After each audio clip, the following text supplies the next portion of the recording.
प्रिय श्रोतागणों एवं भगवत दर्शकों, मैं आपको श्रीमद् भागवत कथा प्रथम दिवस 10वां भाग में श्रीमद् भागवत कथा सुनने के नियम आप सभी श्रोतागणों को बताने जा रहा हूं। आप ध्यान पूर्वक सुने कि श्रीमद् भागवत कथा के सुनने के क्या क्या नियम हैं। अधिक नियम नहीं, थोड़ा सावधानी जरूर बरतें। आप इन नियमों को ध्यान पूर्वक सुने। तो हम पहले आप थोड़ा सा मंगलाचरण करते हैं, गुरु जी का ध्यान करते हैं। गुरुर् ब्रह्मा गुरुर्विष्णु गुरुर्देवो महेश्वर गुरुर् साक्षात् परम ब्रह्म तस्मै श्री गुरुवे नमः।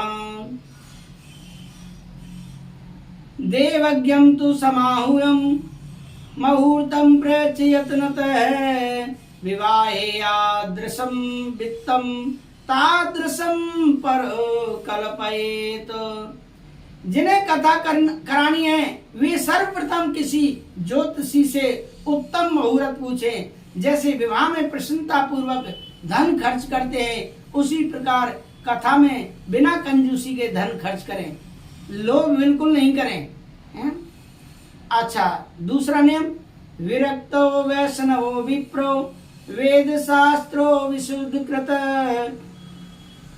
दृष्टांत कुशलो धीरो वक्ता कार्यो तिनी स्प्रह। विरक्तो वैष्णवो विप्रो, देखो भगवत दर्शकों श्रोतागणों, इसमें स्पष्ट कहा है विरक्त मतलब लालची नहीं होना चाहिए। जो आपको कथा कहने वाला है, कथा व्यास है, कथावाचक है, वो विरक्त होना चाहिए, लालची नहीं होना चाहिए। वैष्णव वो ऐसा नहीं कि आपसे ही वो भक्ति की बात कराए, वो खुद भी वैष्णव होना चाहिए, भक्ति भाव वाला होना चाहिए। आजकल एक बिजनेस समझ लिया कि ये कथा एक बिजनेस है। नहीं, बिजनेस नहीं है। जो कथावाचक है वो अगर इसको ध्यान पूर्वक कह रहा है, मन लगाकर कह रहा है, जो यजमान को फल मिलना है वही फल कथावाचक को मिलेगा। तो कथावाचक कैसा होना चाहिए? विरक्त, वैष्णव, विप्रो।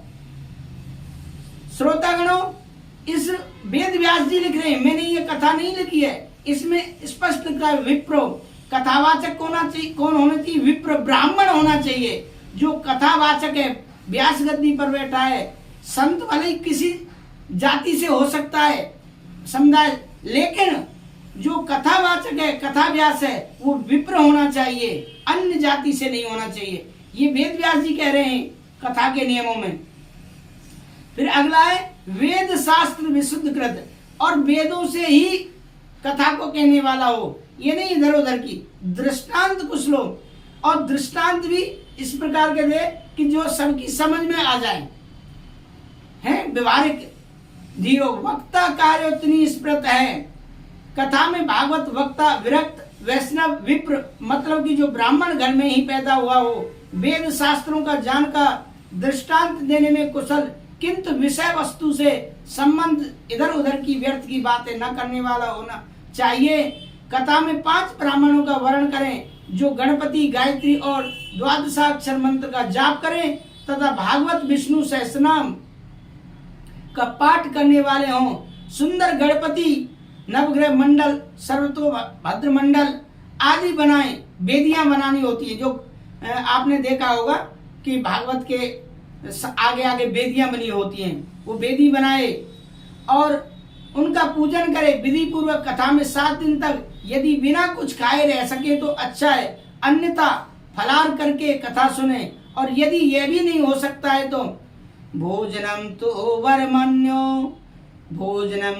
वर्मन्ये कथा श्रवणम कारकम नोपवासो वरह प्रोक्त है कथा विघ्न करो यदि। देखिए स्पष्ट कहा है, भोजनम तु वर्मन्ये कथा श्रवण कारकम नोपवासो वरह प्रोक्त है कथा विघ्न करो यदि। इसका मतलब है भोजन करके कथा सुने, परंतु भोजन इतना ही करें आलस ना आए। भाई भोजन करने की भी छूट इसलिए दी, अगर आपका मन भोजन करके ही लगता हो तो भोजन भी कर सकते हैं, लेकिन भोजन इतना ना करें कि भोजन करते ही आप कथा सुनने जाओ और वहां खर्राटे लेने लगे। इतना भी भोजन ना करें, आलस ना करें। 7 दिनों के पश्चात कथा की समाप्ति पर यदि विरक्त श्रोता है तो हवन करें, पूर्ण आहुति के पश्चात ब्राह्मणों को दक्षिणा दें और कम से कम 12 ब्राह्मणों को भोजन कराएं। ये जरूर नहीं कि बहुत बड़ा भंडारा कराएं।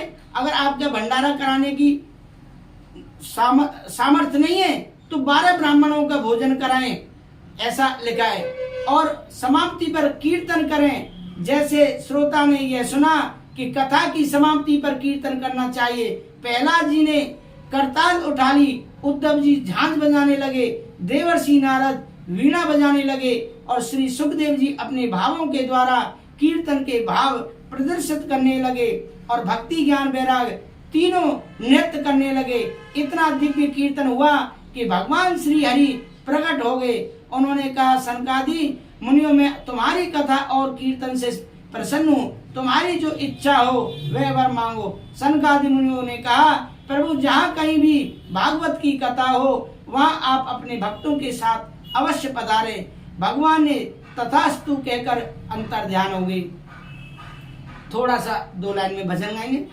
निकुंज में विराजे घनश्याम राधे राधे, घनश्याम राधे राधे, तू श्याम से मिला दे। ओ राधे राधे तू श्याम से मिला दे, निकुंज में विराजे घनश्याम राधे राधे। अखियां तरसे नैना बरसे, अब तो आजा एक दरस दिखा जा, झलक दिखा जा। अब तो आजा इस दिल में समा जा, तू आजा एक बार आजा।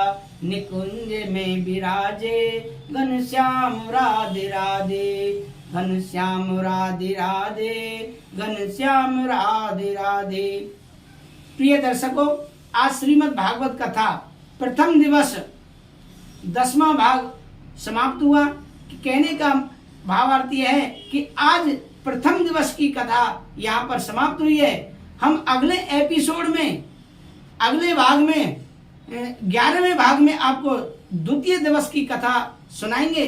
तो आपसे निवेदन है कि आप अगली कथा सुनने के लिए हमारे YouTube चैनल को सब्सक्राइब ना करना भूलें, जिससे कि आपको नोटिफिकेशन प्राप्त हो सके। इसी के साथ मैं विदा लेता हूँ। राधे राधे, जय श्री राधे।